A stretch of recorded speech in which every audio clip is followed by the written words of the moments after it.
Hello guys, have a warm welcome to all of you. Lok Sabha house of people का सर्वप्रथम गठन कब हुआ था? ये हमारा पहला क्वेश्चन है। तो क्या बोल रहा है? बोल रहा है लोकसभा हाउस ऑफ पीपल का सर्वप्रथम गठन कब हुआ था? तो इसका गठन हुआ था 25 अक्टूबर 1951 से 21 फरवरी 1952 तक। पहला बात है कि चुनाव चला था, ठीक है, और 17 अप्रैल 1952 को सर्वप्रथम लोकसभा का गठन होता है। तो आपसे क्वेश्चन यही पूछा है कि लोकसभा का सर्वप्रथम गठन कब हुआ था, तो आंसर आपका हो जाएगा अप्रैल 1952 को सर्वप्रथम लोकसभा गठन हुआ था।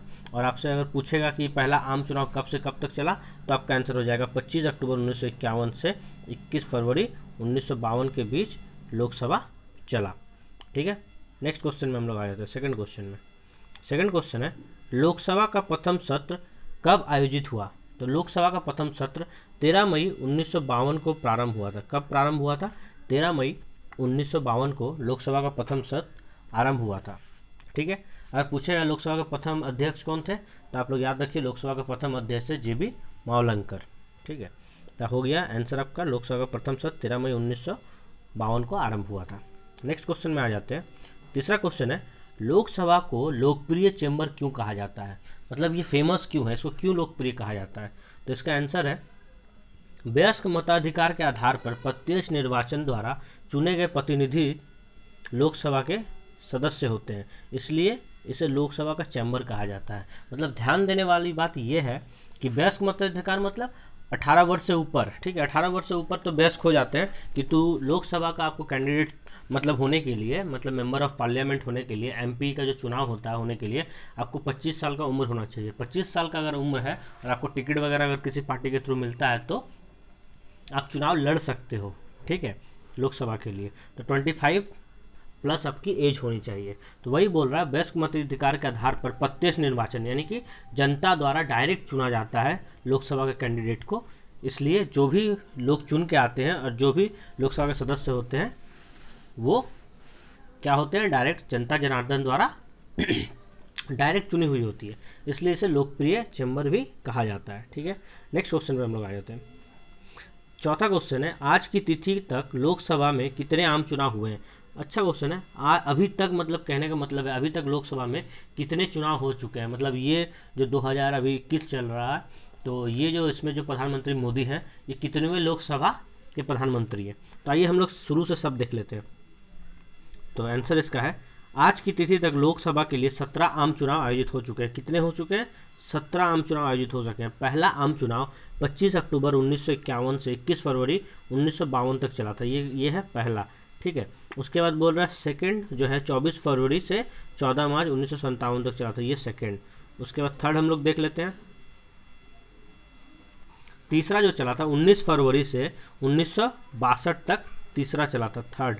उसके बाद चौथा चला था 17 से 21 फरवरी 1967 तक। पांचवा चला था 1 से 10 मार्च 1971 तक। उसके बाद छठवां चला था 16 से 20 मार्च 1977 तक। उसके बाद सातवां नंबर चला था जो लोकसभा वो 3 से 6 जनवरी 1980 तक चला था, ठीक है। 3 से 6 जनवरी 1980 तक ये सातवां था।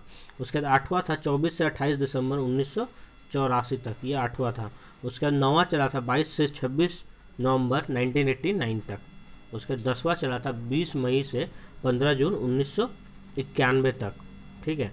उसका नेक्स्ट हम लोग आ जाते हैं 11वां चला था 27 अप्रैल से 30 मई 1996 तक, ये भी इम्पॉर्टेंट है, देख लीजिएगा ये सब।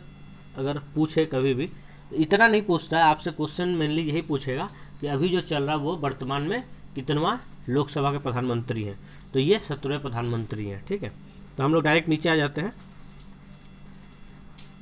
17वां देख लेते हैं, ठीक है। 17वां जो लोकसभा है, यहाँ प्रिंटिंग मिस्टेक है, यहाँ पे होगा 17, ठीक है। 16 के बाद 17वां, 16वां चला था, प्रिंटिंग मिस्टेक कुछ नहीं है, ये 16वां है। 16वां जो है वो 7 अप्रैल 2014 में, जिसमें प्रधानमंत्री जो थे हम लोग के पीएम जो थे नरेंद्र मोदी, वो फर्स्ट टाइम चुनाए, और 17वां लोकसभा में वो सेकेंड टाइम चुनाए।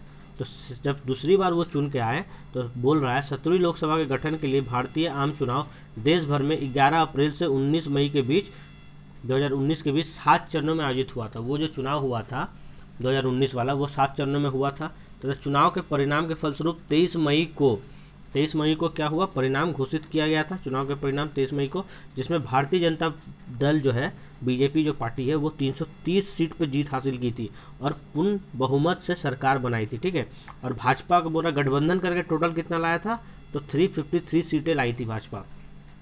और भाजपा का अगर वोट परसेंटेज देख ले तो भाजपा का जो वोट परसेंटेज था वो 30.36 वोट परसेंटेज था ओवरऑल। जबकि अगर एनडीए देख ले, एनडीए क्या है, गठबंधन है, मतलब भाजपा का अन्य दलों के साथ जो गठबंधन है, उन सब गठबंधन दलों को मिलाकर भाजपा को एनडीए बोला जाता है। तो एनडीए का जो संयुक्त वोट शेयर था वो था 60.37, जबकि कांग्रेस सिर्फ 45, इतना मतलब टोटल वोटों का था 45%, जबकि कांग्रेस सिर्फ 52 सीटों पर ही सिमट के रह गई थी। ठीक है, कांग्रेस का नेतृत्व वाला जो गठबंधन का था वो 92 लाया था, मतलब अकेले कांग्रेस 52 लाई थी, बाकी बच्चा कुचा उसका गठबंधन ला के 92 पूरा हुआ था। और अन्य दल जो थे उनके गठबंधन के साथ उन्होंने भारतीय संसद में 97 सीटें जीती थी। ठीक है, अब नेक्स्ट आ जाते हैं लोग।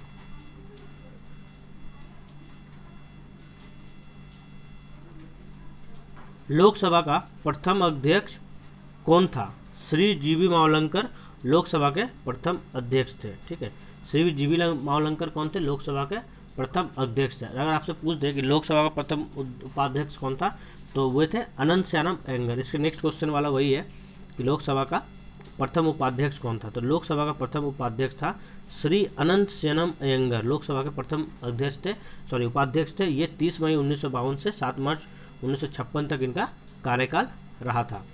नेक्स्ट आ जाते हैं, संविधान में यथा निर्धारित लोकसभा के सदस्य की संख्या कितनी है। ठीक है, तो संविधान में यथा निर्धारित लोकसभा की संख्या टोटल 552 है, मतलब 552 से ज़्यादा नहीं हो सकता। ठीक है, 552 कुल है। तो आइए देख लेते हैं कितने कितने में बांटा गया है। संविधान के अनुसार लोकसभा में राज्यों के क्षेत्रीय निर्वाचन क्षेत्र से प्रत्यक्ष चुनाव द्वारा चुने गए 530, यानी 530 जो है ना वो राज्यों से, जो भारत में अभी 28 राज्य हैं, तो 28 राज्यों से 530 चुन के आएंगे। और केंद्र शासित प्रदेश कितने, 8 है, तो 8 केंद्र शासित प्रदेशों से 20 जो है वो केंद्र शासित प्रदेशों से चुन के आएंगे। तो 530 और 20 550 हो गया। और 2 जो कैंडिडेट है वो एंग्लो इंडियन, जिसको राष्ट्रपति चुनता है। ठीक है, राष्ट्रपति 2 एंग्लो इंडियन चुनता है, जो अनुच्छेद 331 के तहत इसका प्रावधान है एंग्लो इंडियन चुनने का। तो टोटल कितना हो गया, टोटल हो गया 552। तो क्वेश्चन भी हम लोग से वही पूछा था। क्वेश्चन क्या पूछा था कि संविधान में यथा निर्धारित लोकसभा की सदस्य सीटें कितनी है, मतलब अभी लोकसभा में कितनी सीटें हैं, 552 ही शुरू से है। और इसको 2026 से घटाया या 2026 तक घटाया या बढ़ाया नहीं जा सकता। ठीक है, ये संविधान में संशोधन करके कहा गया है, जो भी वो बढ़ेगा या घटेगा ये 2026 के बाद ही घटेगा या बढ़ेगा। नेक्स्ट क्वेश्चन है, लोकसभा का कार्यकाल कितना है। लोकसभा का कार्यकाल 5 वर्षों का होता है। ठीक है, किंतु इसे राष्ट्रपति द्वारा पहले भी समाप्त किया जा सकता है। अगर राष्ट्रपति चाहे तो इसको पहले ही विघटित कर सकता है या भंग कर सकता है। अगर मान लीजिए कोई ऐसा कंडीशन आ गया जिसमें जो सरकार है, जो केंद्र की सरकार है, वो बहुमत साबित नहीं कर पा रही है। ठीक है, और विपक्ष को आशंका हो रही है कि इनके पास अब मतलब सरकार बनाने योग्य एमपी नहीं है, पर्याप्त एमपी नहीं है सरकार बनाने लायक, तो वो क्या कर सकते हैं, वो बोल सकते हैं कि हमको साबित करिए, हमको सरकार में, हमको लोकसभा में साबित करिए कि आपके पास संपूर्ण बहुमत है, आप सरकार में है, मतलब पावर में है। तो वो पावर प्रूफ करना होता है। अगर नहीं कर पाएंगे तो राष्ट्रपति विघटित कर देगा और बीचों बीच फिर से लोकसभा का चुनाव हो सकता है। और अगर ऐसा भी होता है कि अगर आपातकाल लग गया, आपातकाल के दौरान क्या होता है, आपातकाल के दौरान ये इसका 6 महीना के लिए इसकी अवधि बढ़ाई भी जा सकती है। ठीक है, लगभग 1 वर्ष के लिए बढ़ाया जाता है एक बार में, किंतु 6 महीना के बाद 2 बार बढ़ाया जा सकता है। ठीक है, यही कहना है, आपातकाल के दौरान हम 1 साल बढ़ा भी सकते हैं लोकसभा की अवधि को। नेक्स्ट क्वेश्चन आ जाते हैं, लोकसभा की गणपूर्ति क्या है। गणपूर्ति मतलब होता है कोरम। कोरम क्या होता है, तो बोल रहा है कि अगर संसद चलने के लिए, अब हम लोग लोकसभा पढ़ रहे हैं, लोकसभा को लोअर हाउस कहा जाता है, निम्न सदन कहा जाता है। तो अब मान के चलिए कि लोकसभा एक घर है। ठीक है, इस घर में, इस घर को चलने के लिए मिनिमम इतना सदस्य होगा तभी ये घर चलेगा। तो उसी तरह लोकसभा में जितना टोटल संख्या 552, उसका 1/10 सदस्य उपस्थित रहेगा अगर उस दिन, तो उस दिन क्या होगा, लोकसभा की गणपूर्ति होगी, उस दिन लोकसभा चलेगा, अन्यथा स्थगित कर दिया जाएगा। मतलब कि अगर 552 का 1/10 भी ना आए तो लोकसभा चला के क्या होगा भाई, इतना खर्चा करके क्या होने वाला है। और ये आर्टिकल कितना में दिया हुआ है, आर्टिकल 100 के गौ में दिया हुआ है, यानी 100 के 3 में दिया हुआ है। तो गणपूर्ति समझ गए, गणपूर्ति क्या होता है। गणपूर्ति वही होता है मतलब कोरम को भरना, इतना आदमी आएंगे तो क्लास होगा, नहीं आएंगे तो नहीं होगा। जैसे स्कूल में होता है कि अगर अगर 2 बच्चे आए तो फिर टीचर बोलेंगे जाओ यार छुट्टी, यार तुम्हारा क्लास नहीं होगा, 2 बच्चों को नहीं पढ़ाएंगे, सपोज दैट, इस तरह से। ठीक है, तो गणपूर्ति क्या होता है, लोकसभा की गणपूर्ति होता है कि लोकसभा भरना कम से कम 1/10, यानी 552 का 1/10, आप 52 मान के चलिए, 55 मान के चलिए, 54 होता है। ठीक है, 54 55 मान के चलिए आप 1/10। 16वीं लोकसभा में किस दल के सदस्यों को सर्वाधिक संख्या है, 16वीं लोकसभा में किस दल के सदस्यों की संख्या सर्वाधिक थी? तो 16वीं लोकसभा में भी पहली बार 2014 में हुआ था, आप लोग जान रहे हैं, जिसमें क्या हुआ था, बीजेपी चुन के आई थी, भारतीय जनता पार्टी, जिसमें उनको 282 सदस्य थे। ठीक है, जब 2014 में बीजेपी सरकार बनाई थी तो उनके पास 282 MP थे, जिसके बाद भारतीय राष्ट्रीय कांग्रेस के सिर्फ उस समय 44 सदस्य। उस समय क्या हुआ था, मतलब जो विपक्षी दर्जा होता है ना, वो विपक्षी का भी क्या बोलते हैं उसको कहते हैं विपक्ष, हाँ, विपक्ष का दर्जा भी कांग्रेस को प्राप्त नहीं हुआ था। 16वीं लोकसभा में विपक्ष का दर्जा भी कांग्रेस को प्राप्त नहीं हो पाया था, क्योंकि सिर्फ 44 ही था। ठीक, अच्छा, लोकसभा का पीठासीन अधिकारी कौन होता है? लोकसभा का जो पीठासीन अधिकारी होता है वो लोकसभा अध्यक्ष और उपाध्यक्ष होता है। कौन होता है? लोकसभा अध्यक्ष और उपाध्यक्ष। लोकसभा अगर उपस्थित ना हो तो उपाध्यक्ष चलाएगा, और उपाध्यक्ष भी अगर मौजूद ना हो तो वैसी स्थिति में कौन चलाएगा? राष्ट्रपति द्वारा मनोनीत कोई एक व्यक्ति चलाएगा, लोकसभा का ही वो सदस्य होना चाहिए। ठीक है, आइए हम लोग आगे देखते हैं। अध्यक्ष के पद का कार्यकाल कितना होता है? लोकसभा के जो स्पीकर होते हैं ना, स्पीकर का कार्यकाल होता है, स्पीकर का कार्यकाल कितना होता है? स्पीकर का कार्यकाल होता है 5 वर्षों का। स्पीकर का कार्यकाल कितना होता है? 5 वर्षों का। अध्यक्ष अपने निर्वाचन की तिथि से जिस संसद में वह निर्वाचित हुआ था उसके विघटन के पश्चात अगली लोकसभा की प्रथम बैठक तक पद धारण कर सकता है। मतलब इसको आसान भाषा में समझते हैं कि अध्यक्ष तो 5 साल के लिए तो चुना जाता ही है, पर अगर ऐसा कंडीशन हो गया कि सरकार गिर गई, ठीक है, पर ये तो अपना कार्यकाल पूरा करेगा, सरकार के साथ साथ ये तो अपना पद नहीं ना छोड़ सकता, तो ये तो 5 साल इसको पूरा करना है। तो जब तक अगली सरकार नहीं आ जाती और उसका कोई अध्यक्ष नहीं बन जाता, तब तक ये उस जगह पे बैठा हुआ रहेगा। मतलब अगला अध्यक्ष आने तक ये अपनी जगह पे बैठा हुआ रहेगा, चाहे इसका कार्यकाल पूरा ही क्यों ना हो गया हो। समझ गए? ठीक है, वही बोल रहा है, अध्यक्ष अपने निर्वाचन की तिथि से जिस संसद में वो निर्वाचित हुआ है, अगर लोकसभा में निर्वाचित हुआ है तो लोकसभा में उसके विघटन के पश्चात अगली लोकसभा की प्रथम बैठक तक वो पद धारण किया हुआ रह सकता है। ठीक है, मतलब बैठा हुआ रह सकता है जब तक अगला अध्यक्ष नहीं आ जाता। नेक्स्ट क्वेश्चन बोल रहा है, जब अध्यक्ष सभा की बैठक से अनुपस्थित होता है तो लोकसभा में कौन पीठासीन होता है? मतलब मान लीजिए अध्यक्ष नहीं है, ठीक है, इस समय अब कौन चलाएगा? अध्यक्ष नहीं है तो अब कौन चलाएगा? लोकसभा की बैठक की अध्यक्षता कौन करेगा? तो उस समय कौन करता है? उपाध्यक्ष करता है। और मान लीजिए उपाध्यक्ष भी नहीं है तो कौन करेगा? तो आइए देखते हैं। जब अध्यक्ष सभा की बैठक में अनुपस्थित होता है तो उपाध्यक्ष लोकसभा में पीठासीन होता है। ठीक है, अगर अध्यक्ष नहीं है तो उपाध्यक्ष संभालेगा। ठीक है, नेक्स्ट आ जाते हैं हम लोग। इसके बाद जब दोनों नहीं रहेगा तो क्या होगा वो भी देख लेंगे। जब अध्यक्ष और उपाध्यक्ष दोनों के ही पद रिक्त हो तो लोकसभा की अध्यक्षता कौन करेगा? तो इसका आंसर है कि जब अध्यक्ष और उपाध्यक्ष दोनों ही पद रिक्त हो तो ऐसी स्थिति में क्या होता है? ऐसी स्थिति में होता है जब अध्यक्ष और उपाध्यक्ष दोनों ही पद रिक्त हो तो ऐसे सदस्य द्वारा अध्यक्ष के कार्यकाल के दायित्व इस उद्देश्य हेतु राष्ट्रपति द्वारा नियुक्त लोकसभा के सदस्य निर्वहन किया जाता है। इस प्रकार नियुक्त व्यक्ति को सामयिक अध्यक्ष के रूप में जाना जाता है। नहीं समझे होंगे? आइए आसान भाषा में समझते हैं। बोल रहा है कि अगर अध्यक्ष भी नहीं है, उपाध्यक्ष भी नहीं है तो लोकसभा की बैठक की अध्यक्षता कौन करेगा? कौन सदन को चलाएगा? तो बोल रहा है तो राष्ट्रपति लोकसभा में से ही एक ऐसा व्यक्ति को चुनता है जो कुछ समय के लिए, जब तक अध्यक्ष या उपाध्यक्ष नहीं आ जाता लोकसभा के, तब तक वो लोकसभा अध्यक्ष या उपाध्यक्ष के रूप में कार्य करेगा। बस इतना ही बोल रहा है, समझिए। नेक्स्ट आते हैं। अध्यक्ष और उपाध्यक्ष दोनों की अनुपस्थिति में सभा की अध्यक्षता कौन करता है? अध्यक्ष भी नहीं है, उपाध्यक्ष भी नहीं है, अब सभा की अध्यक्षता कौन करेगा? देखिए क्वेश्चन आपको 13 और 14 एक लग रहा होगा, एक नहीं है। आप समझिए 13 नंबर क्वेश्चन क्या बोल रहा था। 13 नंबर क्वेश्चन बोला है जब अध्यक्ष और उपाध्यक्ष दोनों के पद रिक्त हो। यहाँ पे बात किया गया है पद रिक्त हो। क्या बोला गया है? पद रिक्त हो। अगर पद खाली है, कोई भी नहीं है, तो वैसे समय में कुछ समय के लिए लोकसभा से एक आदमी राष्ट्रपति द्वारा नियुक्त लोकसभा के सदस्य द्वारा निर्वहन किया जा सकता है। यानी राष्ट्रपति तब नियुक्त करेगा, ठीक है, एक आदमी को, जब तक कोई पद पे आ नहीं जाता है। पर 14 नंबर क्वेश्चन एकदम अलग है। देखने में आपको सेम ही लगेगा। अध्यक्ष और उपाध्यक्ष दोनों की अनुपस्थिति में सभा की अध्यक्षता कौन करेगा? देखिए दोनों जन है पर उस प्रेजेंट ऑफ टाइम में नहीं है। मतलब मान लीजिए कि बीमार है, अध्यक्ष भी बीमार है, उपाध्यक्ष भी बीमार है, या मान लीजिए लूज मोशन हो गया, आने की स्थिति में नहीं है, ठीक है, तो कौन चलाएगा? तो ऐसे समय में क्या होता है, लोकसभा की प्रक्रिया तथा कार्य संचालन नियम में उपबंध किया गया है कि सभा के आरंभ में अथवा समय समय पर जैसा मामला हो, अध्यक्ष सदस्यों के बीच में से 10 सभापति, ठीक है, 10 सभापति में से क्या होता है, ऐसे कंडीशन में 10 सभापतियों में से एक तालिका नामनिर्दिष्ट करता है, जिसमें से कोई एक अध्यक्ष और उपाध्यक्ष की अनुपस्थिति में, संसद की अनुपस्थिति में अध्यक्ष और उपाध्यक्ष में वो क्या करते हैं, सभा की अध्यक्षता करते हैं।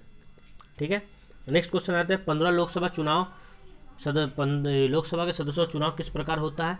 तो इसका आंसर है लोकसभा के सदस्यों का चुनाव आम चुनाव की तरह ही होता है। कैसे होता है? लोकसभा का जब चुनाव होता है तो एमपी हम लोग चुनते हैं और 543 निर्वाचनीय क्षेत्र हैं। कितने क्षेत्र हैं? 543। तो हम लोग यहाँ पे क्लिक कर लेंगे, 543 सदस्यीय निर्वाचन क्षेत्रों में बांटा गया है। ठीक है, जब निर्वाचित सदस्य का पद रिक्त होता है और रिक्त घोषित किया जाता है या उनका चुनाव अवैध घोषित किया जाता है तो इस पर उपचुनाव हो सकता है। कहने का अर्थात क्या है कि अगर कोई एमपी मर गया अचानक से तो उसका पद रिक्त हो जाएगा, तो उस पर दोबारा क्या होगा, उपचुनाव करवाया जा सकता है। नेक्स्ट क्वेश्चन आ जाते हैं हम लोग। नेक्स्ट क्वेश्चन बोल रहा है लोकसभा के सदस्य होने की क्या योग्यता है? लोकसभा के सदस्य होने के लिए किसी व्यक्ति को भारत का नागरिक होना चाहिए। अगर आप लोकसभा के सदस्य होना चाहते तो भारत का नागरिक तो आपको होना ही पड़ेगा, तथा कम से कम 25 वर्ष की आयु पूरा हो जाना चाहिए। यानी क्या बोल रहा है, 25 वर्ष से कम आयु का नहीं होना चाहिए, यानी कि 25 प्लस होना है आपको, 25 प्लस की आयु आपकी पूरी हो जानी है, तब आप एमपी का चुनाव लड़ सकते हैं लोकसभा जाने के लिए। ठीक है, नेक्स्ट क्वेश्चन आ जाते हैं। नेक्स्ट क्वेश्चन है क्या दोनों सदनों के बीच कोई गतिरोध संभव है? हाँ संभव है। बोल रहा है जी हाँ, अगर मान लीजिए लोकसभा और राज्यसभा दोनों में मतभेद हो जाता है तो ऐसी स्थिति में संयुक्त अधिवेशन होता है। संयुक्त अधिवेशन को राष्ट्रपति बुलाता है, पर संयुक्त अधिवेशन की अध्यक्षता करता है लोकसभा स्पीकर यानी लोकसभा अध्यक्ष। तो गतिरोध कब होता है? तो देखिए हम लोग पढ़ते हैं इसके बारे में। ठीक है, गतिरोध किस कंडीशन में गतिरोध होगा तो हम लोग आइए जान लेते हैं। बोल रहा है गतिरोध होता है जब साधारण विधेयक या संविधान संशोधन विधेयक से मामला में दोनों ही सदनों के बीच एक दूसरे सदन द्वारा पारित विधेयक दूसरा सदन अस्वीकार कर दे। मान लीजिए लोकसभा पारित किया, राज्यसभा अस्वीकार कर दिया, या राज्यसभा पारित किया, लोकसभा अस्वीकार कर दिया, तो ऐसे में असहमति हो जाती है। क्या हो जाती है? असहमति हो जाती है, तथा दोनों सदनों में से किसी भी विधेयक में किए गए संशोधनों से असहमत हो। मतलब मान लीजिए हम कोई संशोधन किए, वो असहमत है, वो मान नहीं रहा है, बोल रहा है कि हमको सही नहीं लग रहा, तुम इसको सुधारो, हम नहीं साइन करेंगे, हम पास नहीं करेंगे, तो क्या होता है? असहमति हो जाती है। या फिर कोई सदन पारित कर दिया है अब, ठीक है, दूसरा सदन उसको 6 महीना तक रोक देता है, उसको पारित ही नहीं कर रहा है, फिर भेज रहा है 1-2 महीना बाद फिर उसको रोक दे रहा है, मतलब 6 महीना से ज़्यादा का समय बीत गया और पारित नहीं कर रहा है, तो ऐसे कंडीशन में क्या करता है? राष्ट्रपति संयुक्त अधिवेशन बुलाता है, दोनों का बातचीत करवाता है। ठीक है, मतलब कि म्यूचुअल कराने की कोशिश करता है कि भाई मान जाओ, क्या प्रॉब्लम है, तुम लोग अपना आपस में देख लो दिक्कत कहाँ पे है। नेक्स्ट क्वेश्चन आते हैं क्या अध्यक्ष को मत देने का अधिकार है? जो लोकसभा का अध्यक्ष होता है, हाँ, उसे मत देने का अधिकार है। जी हाँ, कैसे है? अगर मान लीजिए किसी मुद्दे पे वोटिंग होता है और बराबर वोट हो जाता है दोनों ही पक्षों में, तो क्या करता है? निर्णायक जो मत का फैसला है वो लोकसभा स्पीकर करता है, यानी कि लोकसभा अध्यक्ष करता है। तो यहाँ पे क्या बोल रहा है आंसर कि जी मत की संख्या बराबर रहने पर, ये क्या हो रहा है, मत की संख्या बराबर रहने की स्थिति में अध्यक्ष का निर्णायक मत होता है तथा पीठासीन अधिकारियों द्वारा यथास्थिति बनाए रखने के लिए मतदान की परंपरा है। ठीक है, मतलब मतदान की परंपरा क्यों है? क्योंकि दोनों की स्थिति बनी रहे, भाई वोटिंग हो जाए, जो जिसके फेवर में ज़्यादा वोटिंग होगा उसका निर्णय माना जाएगा, इसलिए वोटिंग कराया जाता है कोई भी मुद्दे पे। सभा में प्रश्नकाल क्या होता है? बहुत इंपॉर्टेंट क्वेश्चन है ये। क्वेश्चन VVI लिख लीजिए क्योंकि ये क्वेश्चन तो आएगा ही आएगा। सभा में प्रश्नकाल क्या होता है? बोल रहा है सामान्यतः सभा को प्रत्येक बैठक का पहला घंटा जिसमें प्रश्न पूछे जाते हैं और उत्तर दिया जाता है वही प्रश्नकाल कहलाता है। ठीक है, सभा की प्रत्येक बैठक का पहला घंटा, मतलब बोल रहा है कि जिस दिन भी लोकसभा चलता है उसके जो पहले घंटे में ही जो क्वेश्चन पूछी होता है और उसका जवाब दिया जाता है वही प्रश्नकाल होता है। ठीक है, उसी को प्रश्नकाल कहते हैं। संसदीय प्रश्न क्या है? ये भी इंपॉर्टेंट है। संसदीय प्रश्न क्या है? VVI। ठीक है, इसको देखते हैं। संसदीय प्रश्न क्या होता है आइए जानते हैं। संसदीय प्रश्न प्रश्न लोकसभा में प्रक्रिया और कार्य संचालन नियम तथा अध्यक्ष के निर्देश में विहित शर्तों के अध्याधीन अविलंबनीय लोक महत्व के मामले पर सूचना प्राप्त करने के लिए सदस्य को उपलब्ध महत्वपूर्ण संसदीय तंत्र है तथा कोई भी सदस्य जिस मंत्री को संबोधित हो उसे विशेष संज्ञान के अंतर्गत लोक महत्व के मामले में विशेष मामलों के बारे में सूचना प्राप्त करने के लिए परिजन से प्रश्न पूछ सकता है। मान लीजिए अभी कोई बहुत बड़ा एक ट्रेन दुर्घटना हो जाता है जिसमें ट्रेन के आधे यात्री मारे जाते हैं, ठीक है। तो ऐसी स्थिति में क्या होगा, ये लोक महत्व के लिए मतलब बात हो गया। तो अभी संसद में जो भी मुद्दा चल रहा होगा उसको रोक दिया जाएगा और बोला जाएगा कि अभी लोक महत्व के लिए सबसे इम्पोर्टेंट है कि जो ट्रेन एक्सीडेंट हुआ है उसके बारे में विचार विमर्श करें, सरकार क्या कर रही है। तो तुरंत उसके बारे में जो प्रश्न पूछा जाएगा उसी को कहा जाता है कि लोक महत्व के बारे में संसदीय प्रश्न, ठीक है। उसी को संसदीय प्रश्न कहा जाता है जो आनंद फानंद में यानी इमरजेंसी में तुरंत अभी उसके बारे में बात करना जरूरी है, वही सब क्वेश्चन को संसदीय प्रश्न बोलते हैं। तो उसके लिए जिस भी सेक्टर से वो घटना घटा होगा, ठीक है, उस सेक्टर के मंत्री को जवाब देना पड़ेगा। जैसे मान लीजिए रेल दुर्घटना होता है तो रेल मंत्री देगा। अभी जैसे कि कौन है, अश्विनी वैष्णव है, ठीक है। अगर मान लीजिए वित्त आर्थिक में कोई बहुत बड़ा नुकसान हो जाता है, घोटाला हो जाता है, तो वित्त मंत्री फिनांस मिनिस्टर को उसका जवाबदेही बनेगा। तो इस तरह से जिस सेक्टर से भी जो भी दुर्घटनाएं या घटनाएं हो जाती हैं उसका जवाबदेही तुरंत देने के लिए, उस पर चर्चा करने के लिए तुरंत संसदीय प्रश्न पूछा जाता है, ठीक है। वही बोल रहा है, किसी भी मामले में लेट किए बिना अविलंबनीय लोक महत्व के मामले में सूचना प्राप्त करने के लिए जो प्रश्न पूछा जाता है वही संसदीय प्रश्न है। आई होप समझ में आ गया होगा। आधे घंटे की चर्चा क्या है? आधे घंटे की चर्चा, संसद के लोकसभा सदन में आधे घंटे की चर्चा होती है। ये चर्चा क्या है? तो बोल रहा है लोक महत्व के मुद्दा उठाने के लिए, लोक महत्व का जो भी इम्पोर्टेंट मुद्दा है, लोक महत्व से जुड़ा हुआ कोई मामला है, उठाने के लिए संसद सदस्य के पास आधे घंटे की चर्चा के रूप में एक अन्य उपकरण उपलब्ध है। किसी भी तथ्य संबंधी मामले पे तारांकित अथवा अतारांकित प्रश्न के उत्तर पे संबंध में स्पष्टीकरण की आवश्यकता होती है तो कोई भी सदस्य उस आधे घंटे की चर्चा करने के लिए सूचना दे सकता है। सभी लोग क्या करते हैं, पहले से क्वेश्चन लिख के लाते हैं और क्वेश्चन को स्पीकर के पास जमा करवा देते हैं, ठीक है, कि हमको इस टॉपिक पे हमको सवाल पूछना है या हमको इस टॉपिक पे जवाब चाहिए। तो वही आधे घंटे की चर्चा स्पीकर तय करता है कि आधे घंटे की जब चर्चा होगी तब आप अपना सवाल पूछ सकते हैं। तो वो सवाल वो तारांकित कर लेते हैं कि ये सवाल पूछने योग्य है या नहीं है। कौन?